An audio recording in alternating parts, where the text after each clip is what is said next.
जिंदाबाद national conference जिंदाबाद।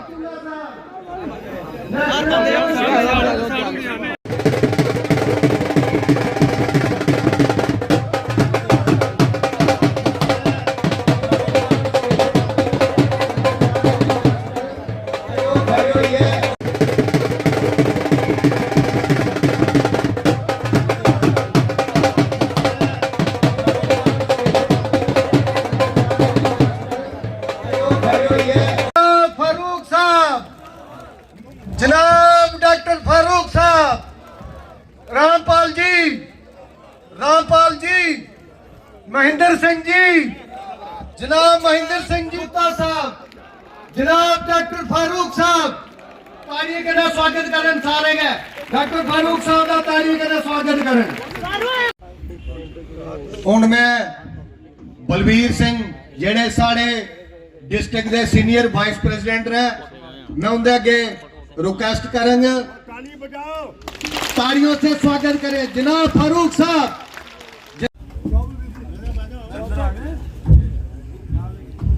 सारे गए अपनी अपनी चेयर पर बह जान। जेड़े साढ़े भरा पिछे नौजवान साथी खड़ोते दे ने उनके अगे अपील करना चाहना कि वो सामने आई जान। सारे गए सामने आई जान और सामने जेड़ी चेयर खाली पई दी ने उन्हें की फुल उनके गुणगान गाए जाते हैं इस एरिया के अंदर। सांबा हमारा जो है डॉक्टर साहब, यहाँ के लोग बहुत गरीब थे। आप देहातों में जाते रहे हैं बतौर चीफ मिनिस्टर, आपने देखा है कि इस कंडी बेल्ट के अंदर डॉक्टर साहब एक एक पानी की बूंद के लिए लोग तरसते थे। जनाब फारूक साहब, जनाब उमर अब्दुल्ला साहब, जनाब उमर अब्दुल्ला साहब जवाब दिता जाए। नेशनल कॉन्फ्रेंस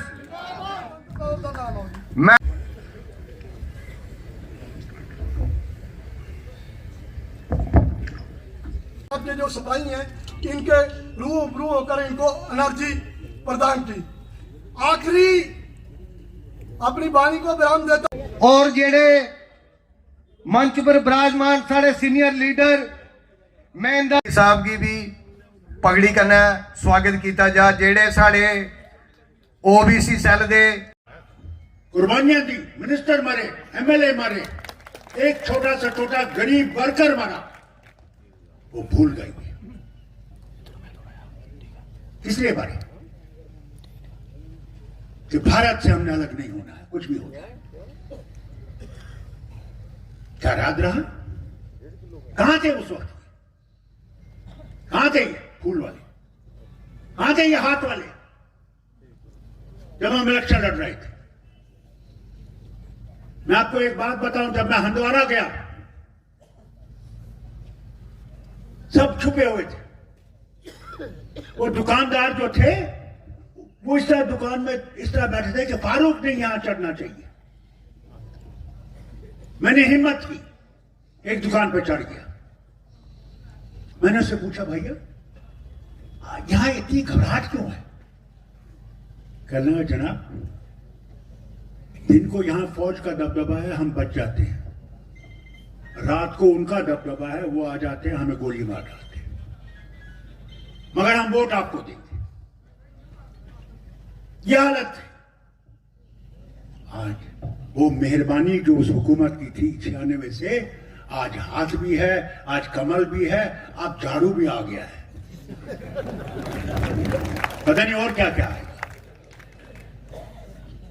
ये तब की बात है, भूल जाते। सही कहा हमारे साथियों। कहां जाएंगे हमारे बच्चे? कहां जाएंगे हमारी बच्चियां पढ़ी लिखी हुई? कहां जाएंगे हमारे डॉक्टर, हमारे इंजीनियर, हमारे आम आदमी? कहां जाएंगे? क्या पंजाब में उनको नौकरी मिलेगी? राजस्थान में मिलेगी, दिल्ली में मिलेगी, बंबई में मिलेगी, आंध्रा में मिलेगी? वहां तो पहले अपनी भाषा सीखनी है आपने। आप अगर कन्नड़ा नहीं बोल सकते, आप कर्नाटक में नौकरी नहीं कर सकते। आंध्रा में नहीं जा सकते जब तक आपकी उनकी जबान नहीं बोल सकते। और हम अपनी डोगरी को कुर्बान कर गए हैं और हम कहते हैं हम डोगरे हैं। किधर हो तुम डोगरे? क्या डोगरी बोलते हो? क्या तुम्हारे बच्चे डोगरी बोलते हैं? अंग्रेजी, हिंदी, डोगरी को करा दफन, फिर को हम डोगरे हैं। अरे डोगरे की शान रखनी है तो पहले अपनी जबान की शान रखो। जिस दिन तुम अपनी जबान से मोहब्बत करोगे उस दिन तुम्हें मानूंगा कि तुम सचमुच डोगरे हो। फिर और एक शोर,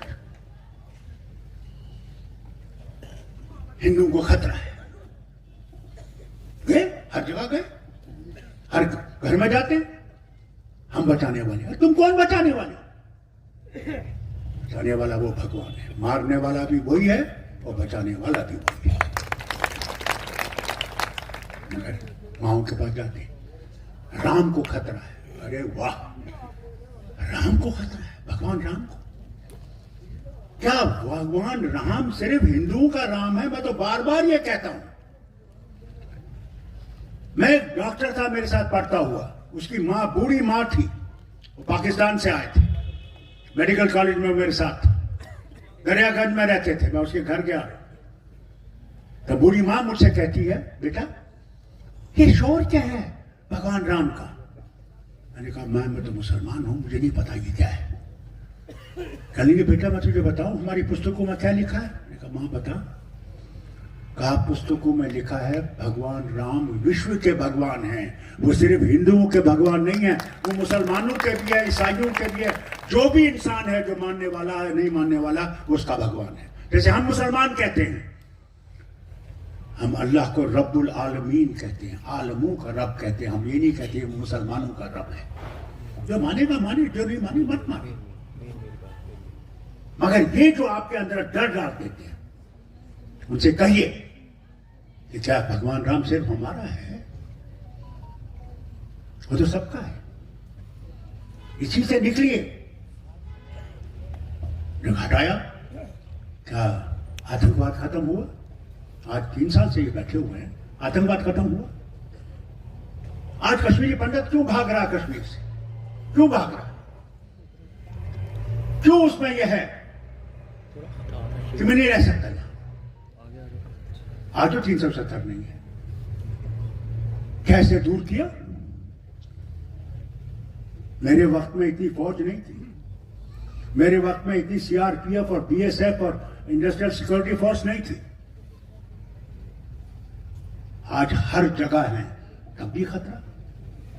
फिर आपने दिया क्या हमें? हाँ, एक चीज जरूर दिया आपने कि हमारे बच्चे बेकार हैं, हमारे घर बेहाल हैं, महंगाई आसमान को छू रही है। मेरी मां से पूछो कि वो तेल कितने का खरीदती है, उसे पूछो कि सब्जियों का भाव कहां पहुंचा है, उसे पूछो कि गैस का वो सिलेंडर जो तुमने पहली दफा मुफ्त में दिया है, क्या उसके जेब में पैसा है उसको भरने के लिए? कहां पहुंचाया?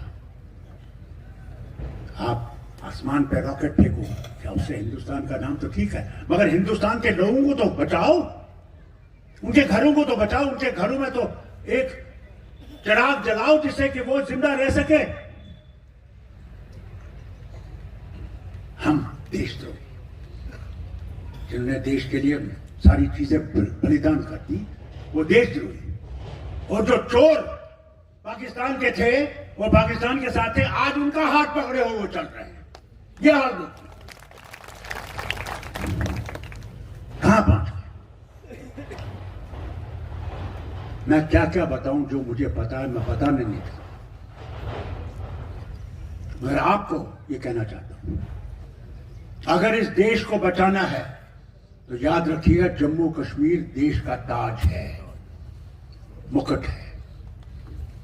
और देश को अगर बचाना है तो पहले जम्मू कश्मीर को बचाना है, इनके लोगों को बचाना है। यहां हिंदू मुसलमान सिख ईसाई बौद्ध जो भी है, हमें एक रहना है और एक चल के चलना है। क्यों ना मंदिर हो, मस्जिद है, आप किसको जाते हैं याद करने के लिए? किसको? उसको जो सबका मालिक है, वही मालिक, एक ओंकार, वो मालिक। मगर हम लोग बढ़ाया जाते, ये अलग है, वो अलग है। क्या देश में हालत आप देखते हैं क्या है कि एक दलित लड़की, उसको मार सकते हैं, उसकी इज्जत लूट सकते हैं, मगर जो लूटने वाला है वो आज भी आबाद घूम रहा है। जो एक औरत का बलात्कार कर सकते हैं 10 आदमी, जिनको सजा होती है, उनको छोड़ा जाता है क्योंकि हमने इलेक्शन जीतना है। ऐसे इलेक्शन को मैं थूकता हूं। शर्म आती है मुझे ये कहने के लिए कि मेरे वतन में ये हो रहा है। कब ये बदलेगा? ये बदलाने वाले आप हैं। हिंदुस्तान की जनता है जिसको ये बदलाना है, नहीं तो नहीं बदलेगा। हम सो जाए, डर जाए, अरे मौत तो भगवान के हाथ में, ले जाएगा, कौन बचा सकता है? जिसको उसने बचाना है वो बच जाएगा। मैं आपको बताऊं, मैं डॉक्टर था विलायत में, एक बूढ़ी औरत आई, कोई ना उसकी नब्ज थी, ना ब्लड प्रेशर था, कुछ नहीं था। मैंने उनसे कहा, जो दूसरे जूनियर डॉक्टर थे और नर्सें थी, मैंने कहा इसको वहां कमरे में रखो, वो ड्रिप लगाओ, ऑक्सीजन लगाओ, बाकी कुछ नहीं। और उनके परिवार से मैंने कहा तुम अब प्रार्थना करो, बाकी वही बचाने वाला है। एक जवान करोड़पति, मेरे प्रोफेसर का पर्सनल पेशेंट, वहां अंग्रेज जो है ना, बड़े बड़े डॉक्टर उस जमाने में अपने अपने छोटे छोटे पानी जहाज रखते थे, उसमें फ्राइडे, सैटरडे और संडे समंदर में जाते थे। समंदर से मुझे फोन करता है, ये देखो ये 34 साल का जो आदमी आ रहा है, ये मेरा पेशेंट है, इसका ख्याल रखना। जब ये आया, इसको दिल का दौरा हुआ था, हमने इसके सारे टेस्ट किए, ये तो बिल्कुल ठीक था। मैं उसकी जवान बीवी और उसके बाप से कहता हूं, फिक्र मत करो, ये तो बिल्कुल ठीक है, ये हम इसको रखेंगे, थोड़ी देर ऑब्जर्व करेंगे, ये बिल्कुल ठीक हो जाएगा, आप घबराइए मत। उस बूढ़ी के उनसे मैंने कहा, देखो अब ये मरने वाली है, पता नहीं बचाने वाला वो है या कौन है। 10 दिन के बाद हम इसको छोड़ देते हैं, इस आदमी को। ये तीसरे दिन वापस आता है, फिर से दिल के दर्द से, और कमाल ये देखिए, 17 दफा मरता है और 17 दफा इसको शौक देते हैं हम कि ये जिंदा हो जाए। 17 दफा मुझे वो प्रोफेसर कहता है, फारूक आप बंद करो, ये मर गया। और वो बूढ़ी जिसका मैं कहता था मर जाएगी, वो 21वें दिन घर गई अपने पांव पे। बचाने वाला कौन? वो। मारने वाला कौन? वो। मैं घर गया, मैंने सजदा किया और मैंने कहा, अल्लाह तू है, मैं कुछ भी नहीं। मैं तो समझा था कि बड़ा ये हूं मैं, नहीं, वो है। जिसने भी अपने आप को ये समझा कि वो भगवान है, उसका नाश हुआ। आप ये जानते हैं, रावण जो सबसे ज्यादा पड़ा हुआ, उससे ज्यादा कोई भगवान नहीं था जिसके पास इतनी बुद्धि थी, शक्ति और बुद्धि दोनों चीजें।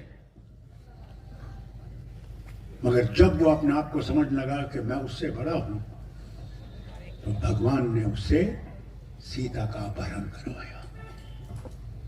खुद भगवान राम कहते हैं, मैं मारने वाला नहीं था, मारने वाला वो है। आप अपने पुस्तक के ठीक तरह से देखिए। जब कोई ये समझने लगा, हमारे इस्लाम में, किताब में, कुरान में लिखा हुआ है, जब फिरौन ने ये समझा कि मैं सब कुछ हूं और जुल्म करता गया, बनी इस्राइल पे जुल्म करता गया, तो अल्लाह ने मूसा भेजा जो उसी जहां पला था, और उसे कहा, देख मुड़ इधर को, तू भगवान नहीं है, वो है।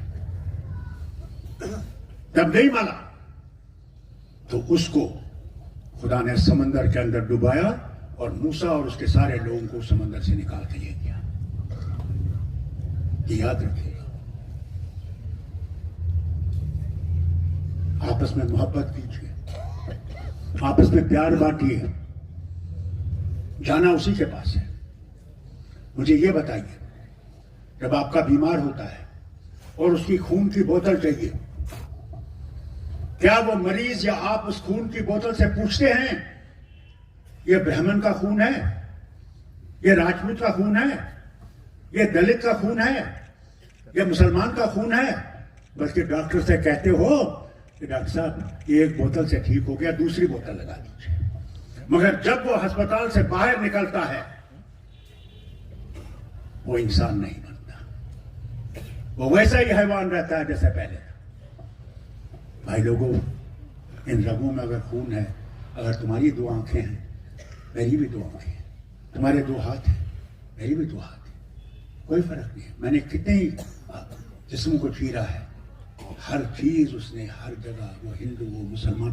आज देखिए, आज ट्रांसप्लांट हो रहा है, गुर्दे लगाए जा रहे हैं, कौन सी चीज नहीं अब दूसरी लगाई जा रही है। मेरी अपनी जिस्म में मेरी बीवी अंग्रेज है, उसका गुर्दा लगा हुआ है जिससे मैं जिंदा। तो हम लोग फर्क करने लगे। हम ये सोचे ये तो हिंदू है, मैं मुसलमान हूं, ये सिख है, ये दलित है, ये वो है।